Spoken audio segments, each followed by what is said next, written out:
Hello friends, welcome to DJIS। आज हम लोग एक नई सीरीज स्टार्ट करेंगे जो कि हमारी ज्योग्राफी से रिलेटेड है। तो ज्योग्राफी में जो भी हमारे मैप से रिलेटेड क्वेश्चंस आते हैं, जो हमारे मानचित्र से रिलेटेड क्वेश्चंस आते हैं, उसे हम टारगेट करेंगे।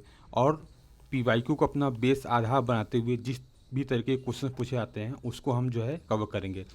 जैसे कि आपके जो कैपिटल है, राजधानियाँ हैं, उनको मिलाने के लिए आ जाता है।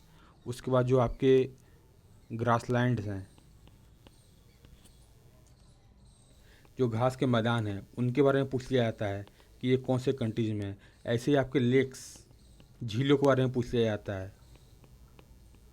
तो ऐसे ही जो भी हमारे क्वेश्चंस आते हैं उसे हम जो है कवर करेंगे। और हमारा जो प्लान ऑफ एक्शन है वो है कि हम लोग जितने भी कॉन्टिनेंट, महाद्वीप हैं, उस तरीके से उसको कवर करते जाएंगे। एक एक महाद्वीप को कवर करते जाएंगे और इस तरीके से वहाँ पे जितने भी ये सब चीज़ें हैं उनको जो है हम कवर करते जाएंगे। ओके, तो आज हमारा इंट्रोडक्टरी क्लास है। तो आज हम जो भी ज्योग्राफी की बेसिक चीज़ें हैं उसको देख लेते हैं। बाकी जो हर कॉन्टिनेंट, महाद्वीप वाइज है उसे हम जो है नेक्स्ट क्लास से स्टार्ट करेंगे। तो जैसे आपको पता है कि ब्रह्मांड की उत्पत्ति और जो यूनिवर्स का ओरिजिन है उसे हम ज्योग्राफी में पढ़ते हैं, वो कैसे हुआ था। तो उसकी जो थ्योरी है वो हमारी बिग बैंग थ्योरी है, जिसमें हमें बताया जाता है कि हमारा जो यूनिवर्स था उसका पूरा जो मटेरियल था वो एक जगह पे एक पॉइंट कंडेंस फॉर्म में था। फिर वहाँ पे एक बहुत बड़ा विस्फोट हुआ और जो पूरा मैटर है, जो पूरा पदार्थ है, वो पूरे ब्रह्मांड में फैल गया और धीरे धीरे जो है कंडेंस होता हो गया और अलग अलग आकाश गंगाओं की उत्पत्ति हुई।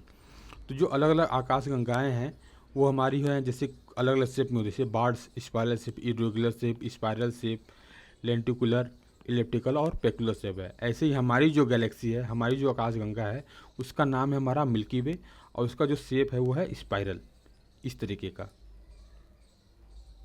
ये हमारा स्पाइरल शेप है। ओके, तो ये क्वेश्चन पूछा जाता है, इसे आप याद रखेंगे। फिर एक आकाश गंगा के अंदर कई सारे सोलर सिस्टम, सौर मंडल होते हैं। तो ऐसे ही हमारा जो सौर मंडल है उसमें हमारा जो सन है ये एकमात्र तारा है और जो बाकी प्लैनेट्स, ग्रह हैं, जो कि टोटल 8 हैं, ये हमारे सन के चारों तरफ जो है चक्कर लगा रहे हैं। तो ये भी चीज़ आप ज्योग्राफी में पढ़े, अपने भूगोल में पढ़े होगा कि ये हमारा सन है, फिर हमारा मरकरी है, वीनस है, पृथ्वी है, शुक्र ग्रह मार्स है, जुपिटर है, सैटर्न है, यूरेनस और नेपच्यून, ये हमारे 8 ग्रह हैं। और जो हमारा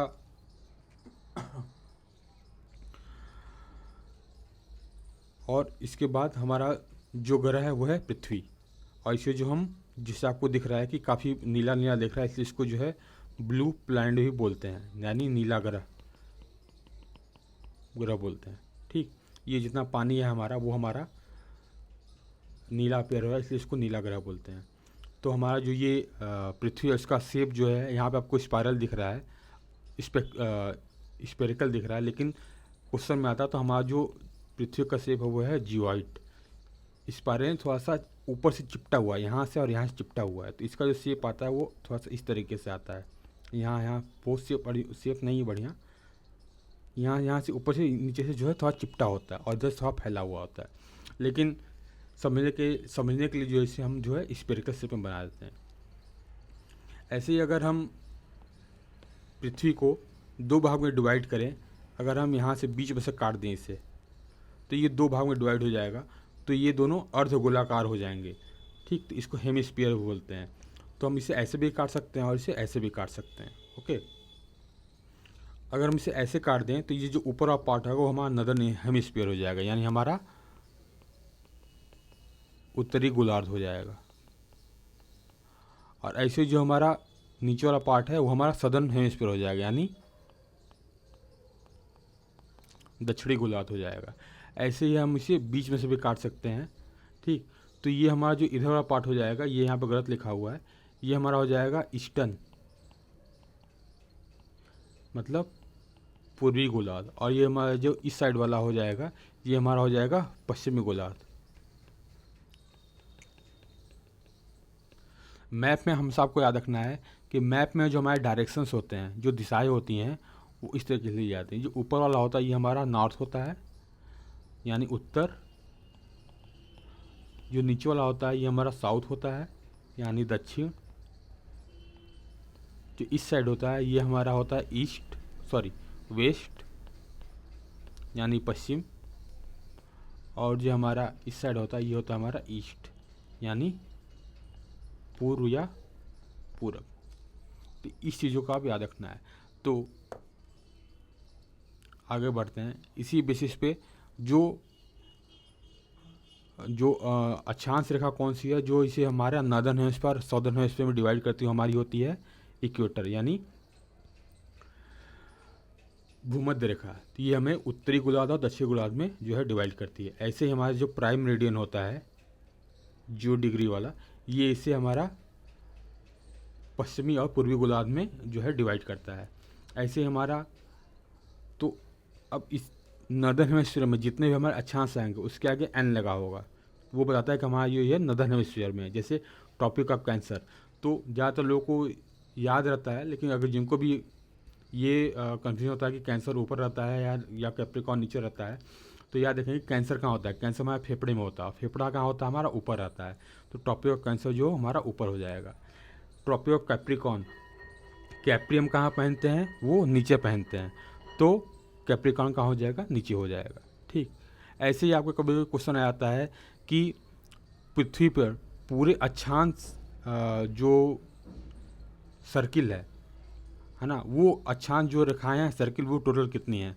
तो आप देखोगे यहाँ पे 0 डिग्री, फिर यहाँ से 1 2 3 4 कैसे 90 तक आएगा नॉर्थ में। ऐसे ही 1 2 3 4 करते हुए 90 तक आएगा हमारा साउथ में। तो 90 ऊपर 90 नीचे और एक हमारे ये 0 डिग्री वाला एक, तो हमारे टोटल कितने हो जाएंगे 181 हो जाएंगे। लेकिन हमारा जो ये ध्रुव हैं पोल्स हैं, यहाँ पे जो 90 डिग्री वाला है ये हमारी कोई सर्किल नहीं होगा, ये एक हमारा पॉइंट होगा। ओके, इसलिए इसमें से 2 घटा देंगे और हमारे टोटल जो अक्षांश रेखाएं हो जाएंगी वो हमारी 179 हो जाएंगी जो सर्किल होते हैं। ओके, अब उसे हम जो है जो हमारी पृथ्वी उसे हम मैप पे देखते हैं। तो ये हमारा इक्वेटर हो गया जो कि हमारा भूमध्य रेखा होगा, ये डिवाइड कर दे रहा है इसको नॉर्दर्न हेमिस्फीयर और सदर्न हेमिस्फीयर यानी उत्तरी और दक्षिणी गोलार्ध में। ऐसे हमारा ये प्राइम मेरिडियन हो गया, ये डिवाइड कर देगा इसे वेस्टर्न पश्चिमी और पूर्वी गोलार्ध में। ठीक, ये हो जाएगा। तो ऐसे ही आप देखोगे मैप में हमारे टोटल कॉन्टिनेंट टोटल महाद्वीप कितने हैं 7 हैं।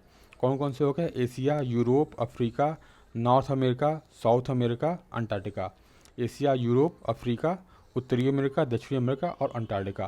तो ये क्वेश्चन आ जाता है आपको कभी कभी कि ये जो आपके महाद्वीप है इनका आपको क्रम जो है क्षेत्रफल के हिसाब से, एरिया के हिसाब से, पॉपुलेशन जनसंख्या के हिसाब से और कौन से देश में कितनी कंट्रीज़ हैं उस हिसाब से आपको जो है इसे उनका जो क्रम है वो आपको याद होना चाहिए। तो जो सबसे एरिया वाइज सबसे बड़ा जो महाद्वीप है वो हमारा एशिया है। एशिया के बाद हमारा अफ्रीका है। अफ्रीका के बाद हमारा जो है उत्तरी अमेरिका है। फिर हमारा दक्षिणी अमेरिका है। उसके बाद फिर हमारा अंटार्कटिका है, याद रखेंगे। फिर उसके बाद हमारा आता है यूरोप और फिर ऑस्ट्रेलिया। तो सबसे बड़ा महाद्वीप जो है वो हमारा एशिया है और सबसे छोटा जो है वो हमारा ऑस्ट्रेलिया है। ऐसे ही पॉपुलेशन वाइज देखेंगे तो जो पहला नंबर है उसको तो आपको याद करने में कोई दिक्कत नहीं होगी, क्योंकि दुनिया के 2 सबसे बड़े जनसंख्या वाले देश चाइना और इंडिया जो एशिया में है, तो जनसंख्या वाइज जो सबसे बड़ी महाद्वीप हो जाएगा वो हमारा एशिया हो जाएगा। एशिया के बाद हमारा जो है अफ्रीका। अफ्रीका के बाद हमारा यूरोप हो, याद रखेंगे। यूरोप के बाद हमारा उत्तरी अमेरिका, फिर हमारा है साउथ अमेरिका, फिर हमारा है ऑस्ट्रेलिया और सबसे लास्ट में अंटार्कटिका। अंटार्कटिका जैसे आपको दिख रहा है दक्षिणी ध्रुव पे है, तो ये पूरी तरह बर्फ़ से जमा रहता है और इंसानों के लिए बहुत कठिन है यहाँ पर रहना। तो यहाँ पर ज़्यादातर जो है जो कुछ लोग रहते हैं वो यहाँ पे अलग अलग देशों के जो हैं रिसर्च स्टेशन अनुसंधान केंद्र हैं, तो वो वहीं पर रहते हैं। ऐसे ही आपको देखना होगा कि कौन से देश में कौन से महाद्वीप में सबसे ज़्यादा कंट्रीज देश हैं, तो इसे आप पता करिएगा। ओके, ऐसे हमारे टोटल जो महासागर हो गए वो कितने हो गए, टोटल हमारे महासागर हैं वो हमारे 5 हैं। वो हम देख सकते हैं कौन कौन से हैं। पैसिफिक यानी प्रशांत महासागर, इंडियन ओशन यानी हिंद महासागर, अटलांटिक ओशन ये हो गया हमारा, और यहाँ पे होता है हमारा सदर्न ओशन यानी दक्षिणी महासागर, और एक हमारा यहाँ पे हो गया आर्कटिक ओशन, ये हो गया हमारा। तो ये चीज़ें जो है आपको जियोग्राफी में पढ़ते हैं और ये चीज़ आपको देखना होता है। एक क्वेश्चन हो जाता है कि जो महाद्वीप है उनका जो महासागर है उनका शेप क्या है। तो ऐसे पैसिफिक का देखे होगा आप, तो ये ओ शेप में है। और ऐसे ही आप देखोगे इंडियन ओशन कैसा बन रहा है, यहाँ से ऐसे, तो एम शेप में बन रहा है, तो ये एम शेप हो जाता है। इसको कभी कभी ट्रायंगुलर शेप में भी बोल देते हैं। तो इंडियन ओशन का जो एम शेप या ट्रायंगुलर शेप हो गया। ऐसे अटलांटिक ओशन कैसे बन रहा है, ये देखो आप, ये एस शेप में बन रहा है। तो अटलांटिक ओशन का शेप जो है वो एस शेप है। तो ये चीज़ें जो आप जो है इसे याद रखेंगे। और जो क्वेश्चन और बनते हैं कि जो हमारे टॉपिक ऑफ कैंसर, कर्क रेखा हो गया, विषुवत रेखा हो गया, भूमध्य रेखा हो, ये कौन कौन से कंट्री से पास करते हैं। तो ये आप ज्योग्राफी में पढ़ते हो, तो वो भी आप जो है ध्यान रखना। और इसका होगा तो मैं कोई शॉर्ट वीडियो बना के डाल दूंगा कि कौन कौन से कंट्री होते हैं, उनका कोई ट्रिक क्या है जो याद करने का। तो अगले लेक्चर से हम लोग जो है महाद्वीप के हिसाब से, यानी कॉन्टिनेंट वाइज जो है अपनी चीज़ों को कवर करते हुए चलेंगे।